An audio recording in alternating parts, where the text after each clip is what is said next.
Olá, sejam todos bem-vindos à disciplina de Técnicas de Propagação. Aqui é a professora Sabrina do Couto de Miranda e hoje nós vamos falar sobre propagação assexuada ou propagação vegetativa. O objetivo dessa aula é iniciarmos o estudo da reprodução assexuada em plantas.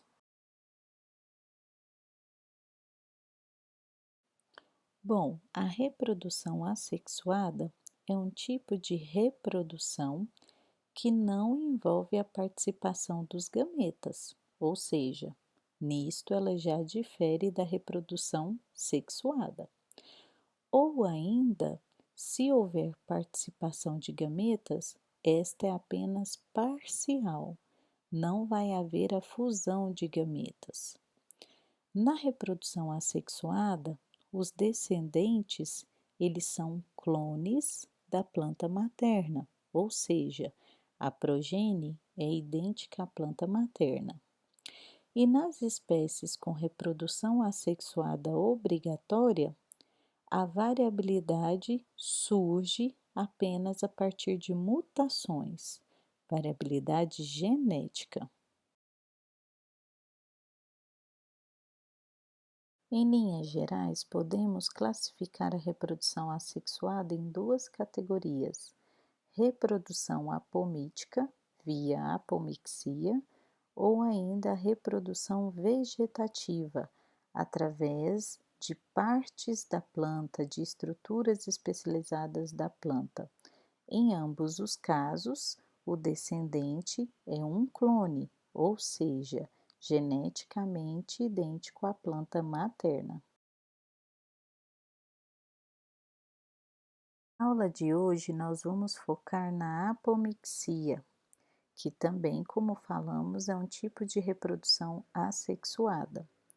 Hoje se sabe que a apomixia ocorre em mais de 400 gêneros e em cerca de 40 famílias de plantas.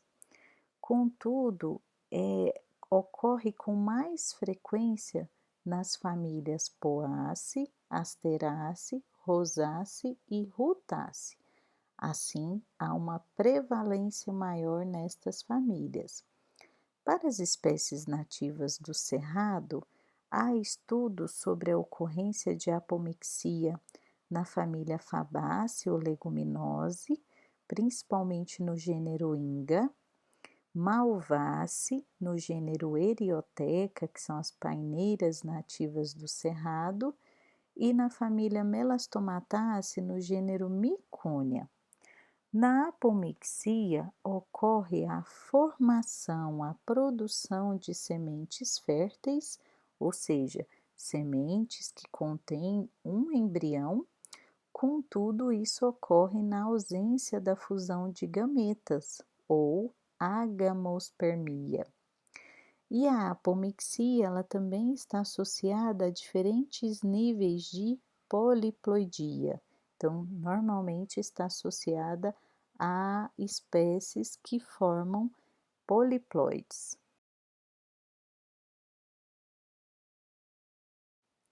Estudos têm mostrado que a apomixia está associada tanto com hibridização quanto com poliploidia.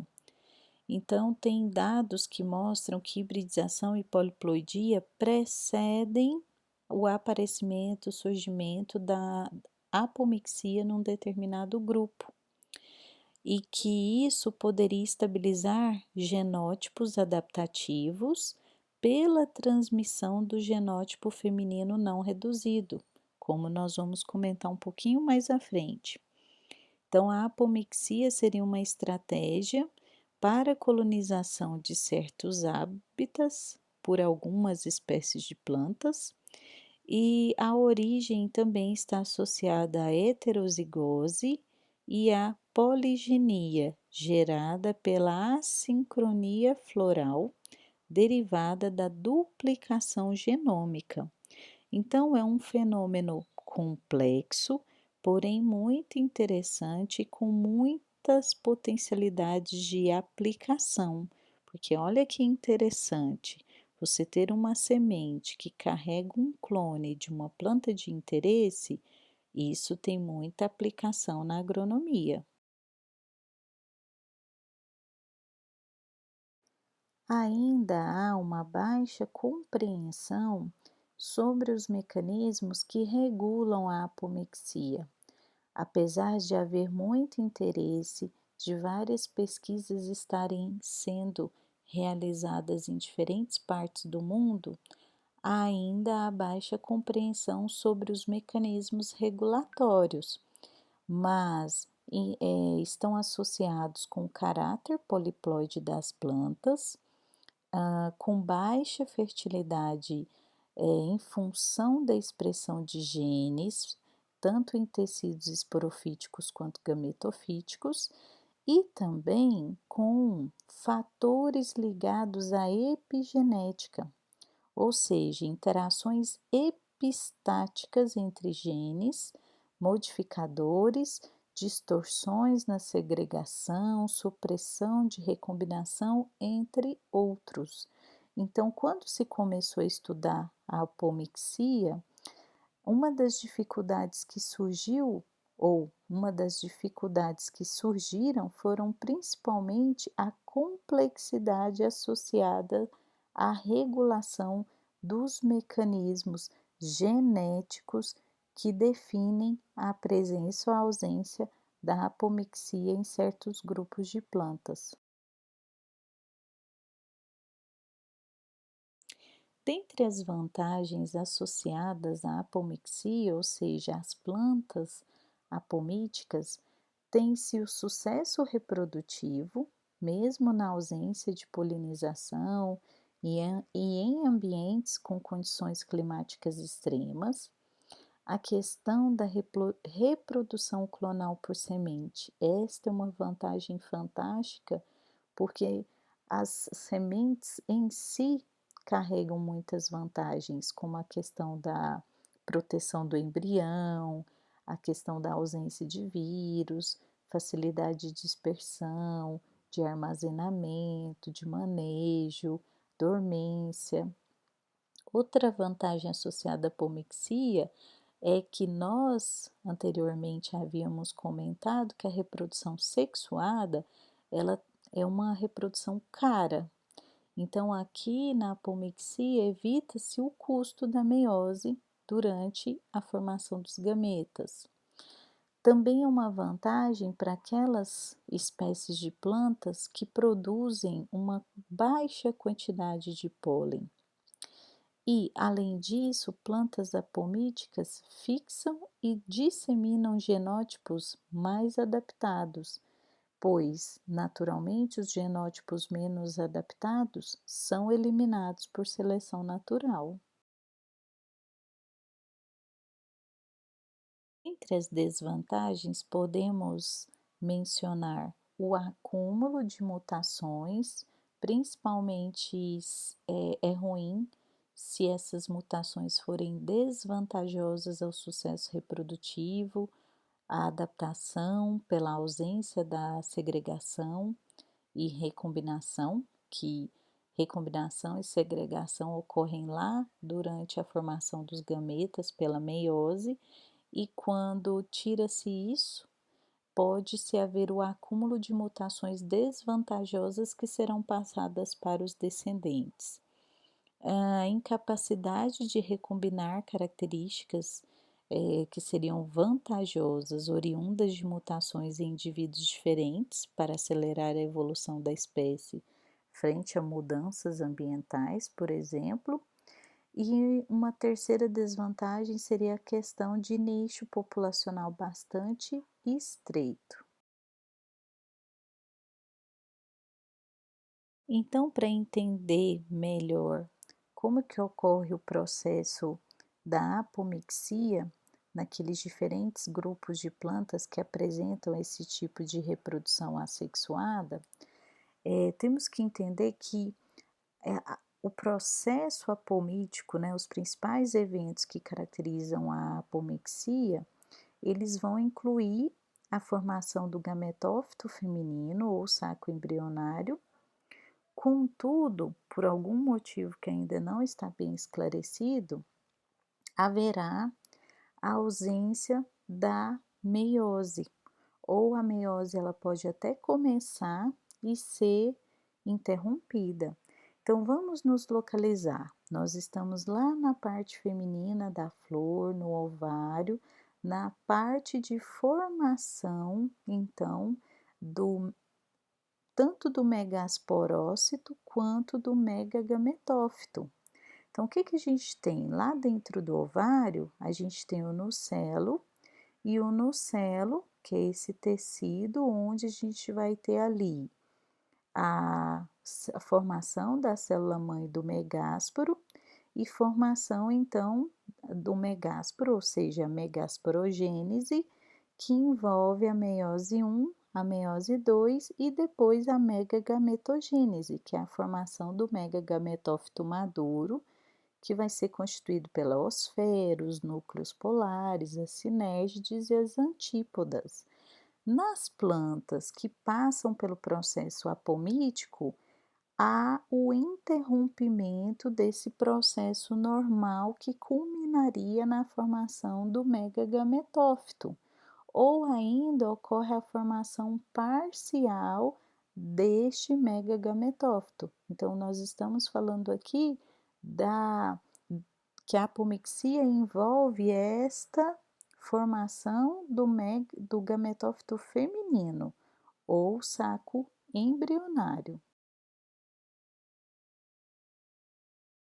Este esquema eu já tinha mostrado para vocês quando a gente estava falando lá da formação do megagametófito, mas aqui agora o objetivo é apontar em que estágio que a planta vai mudar a rota, saindo da formação do megagametófito e optando por entrar no processo apomítico. Então, ali, olhando a figura da esquerda para a direita no sentido anti-horário, a gente está lá no ovário, então tem o nucelo, do nucelo, que é esse tecido aí de contato, de local aonde a gente vai ter a formação ali do megásporo, a diferenciação da célula-mãe do saco embrionário, e essa célula-mãe entraria na meiose, meiose 1, meiose 2. Então, nesse estágio aí, até pode começar a meiose 1 e ela opta por interromper essa formação do megagametófito e entrar na via apomítica. Então, é bem nessa etapa 1, etapa 2, que pode aí a planta, por algum motivo genético, por um fator ambiental, por algum fator químico ou hormonal, optar pela reprodução apomítica.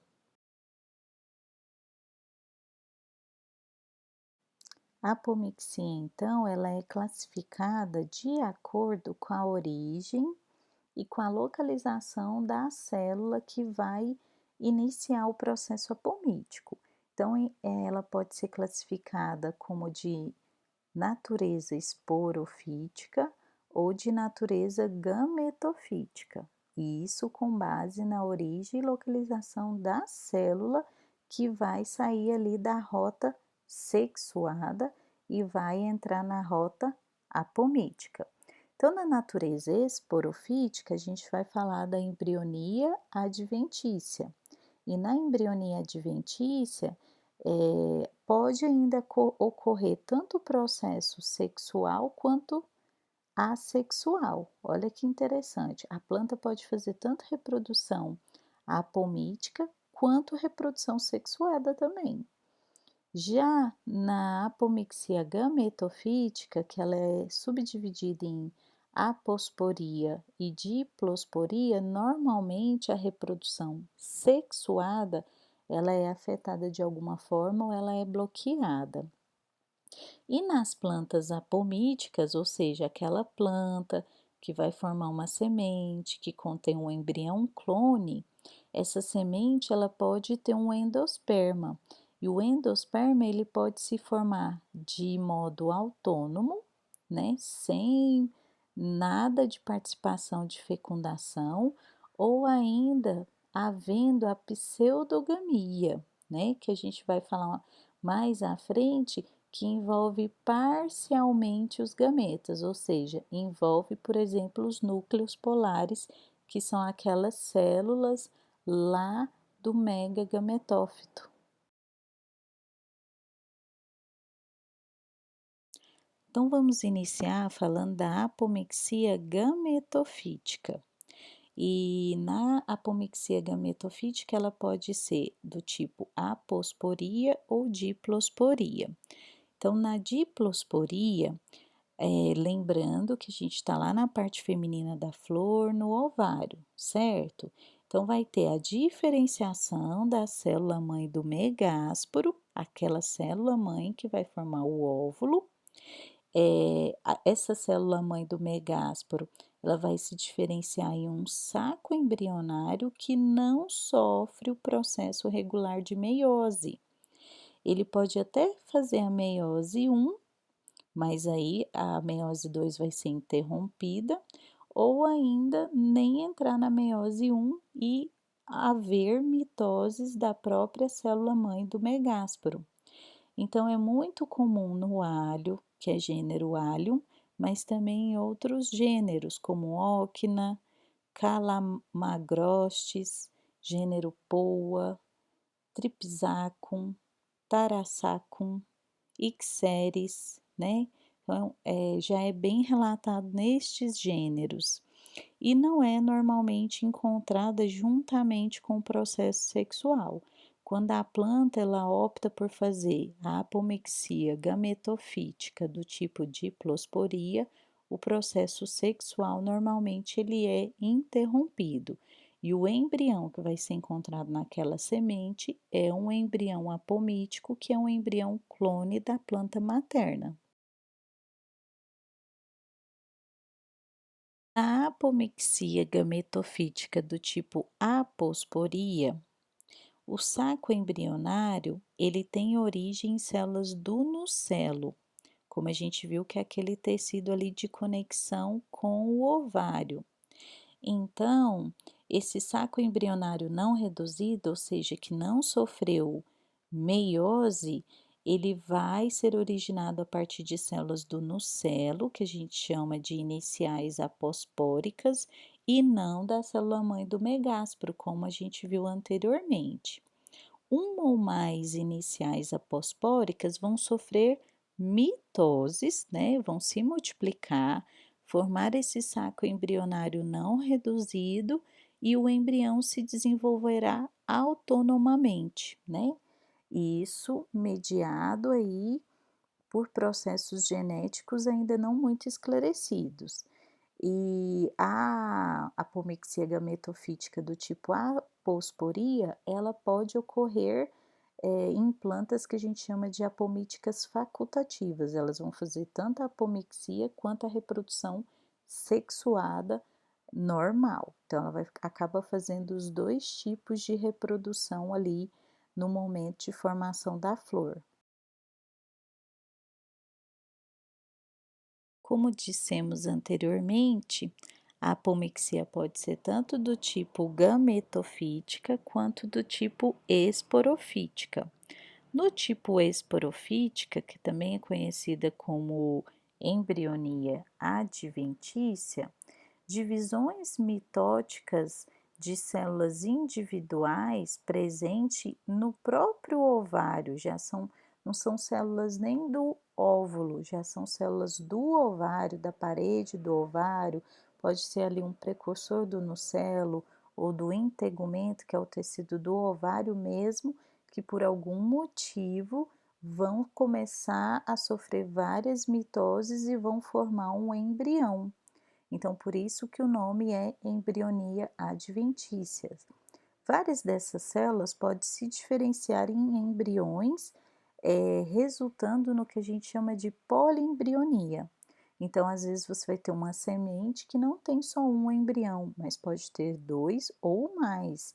E ainda é importante destacar que um embrião pode ser originado da reprodução sexuada, via fusão do núcleo espermático com a oosfera, que forma o zigoto, que forma o embrião, e um outro embrião, né, que está lá nesta mesma semente, ele pode ser proveniente da apomixia esporofítica. Então, embriões podem coexistir no mesmo saco embrionário com o embrião zigótico. E alguns estudos mostram que eles competem por nutrientes. Olha que interessante isso, nutrientes depois no interior da semente ou o próprio endosperma, que é o tecido de nutrição.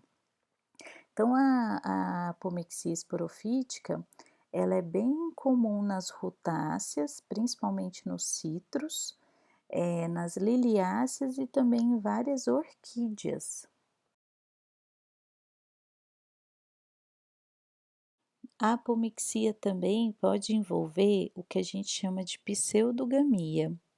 Eh, a planta ela pode estar ali fazendo a reprodução sexuada normal, que a gente vai ter a polinização, o grão de pólen cai no estigma da parte feminina da flor, ocorre intereção, o grão de pólen germina, chega até no ovário, no óvulo, penetra pela micrópila e aí vem os núcleos espermáticos, né? Um núcleo espermático pode ali se fundir com os núcleos polares e formar o endosperma triploide pelo processo normal. E ao mesmo tempo, esta planta pode estar fazendo a apomixia. Por isso que a gente chama de pseudogamia, teve uma falsa fecundação, vamos dizer assim, porque nas angiospermas, na aula anterior, nós comentamos que elas fazem a dupla fecundação, lembram?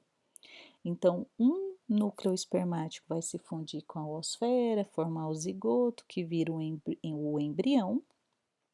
O outro núcleo espermático se funde com os núcleos polares e forma o endosperma, que é o tecido triploide. Então, às vezes, a planta ali aparentemente está ocorrendo o processo normal de reprodução sexuada, mas acontece só a fusão de um núcleo espermático com os núcleos polares para formar o endosperma, contudo, o embrião que vai ficar é um embrião apomítico. Ou ainda pode também ocorrer a formação de um endosperma autônomo. Então, essa formação autônoma, ela é de ocorrência rara, mas ela já foi relatada em algumas asteráceas, que o nome antigo da família é Composite, em algumas gramíneas, que é da família Poaceae, ou ainda em Rosácea. Então, plantas apomíticas não necessitam do gameta masculino para desenvolver o embrião. Em muitos casos, é necessária a ocorrência apenas dos núcleos polares, que são as células centrais do saco embrionário, para haver a formação do endosperma. E aí o embrião vai ser apomítico, contudo o endosperma vai vir da fusão de um núcleo espermático, que é o gameta masculino, com os núcleos polares. Isso é muito comum na braquiária brisanta, que também é uma planta apomítica muito estudada nas pesquisas. Este esquema visa ilustrar tanto a via sexual de formação do megagametófito maduro, quanto as variações e interrompimentos nos processos que estão associados à apomixia, tanto gametofítica, que a gente tem a diplosporia e a aposporia, quanto esporofítica, que é a embrionia adventícia. Então, do lado esquerdo, o processo sexual normal de formação do megagametófito.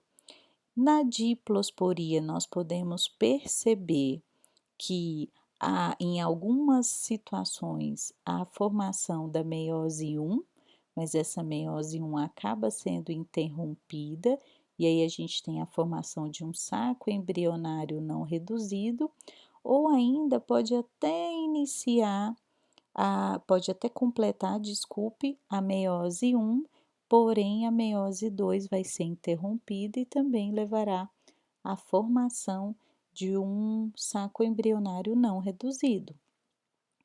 Na aposporia, a gente já tem aí as mitoses, que são essas divisões celulares que vão multiplicar, esta célula que dará origem a este embrião apomítico, ou ainda da embrionia adventícia, que, como nós falamos, são ali células mesmo do ovário ou ainda do nucelo, que por algum motivo vão dar origem a este embrião apomítico, que é um embrião clone da planta materna.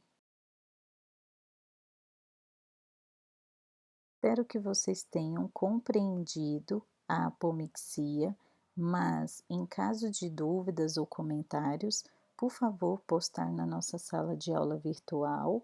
Desejo a todos bons estudos. Aqui é a professora Sabrina do Couto de Miranda. Até o nosso próximo encontro.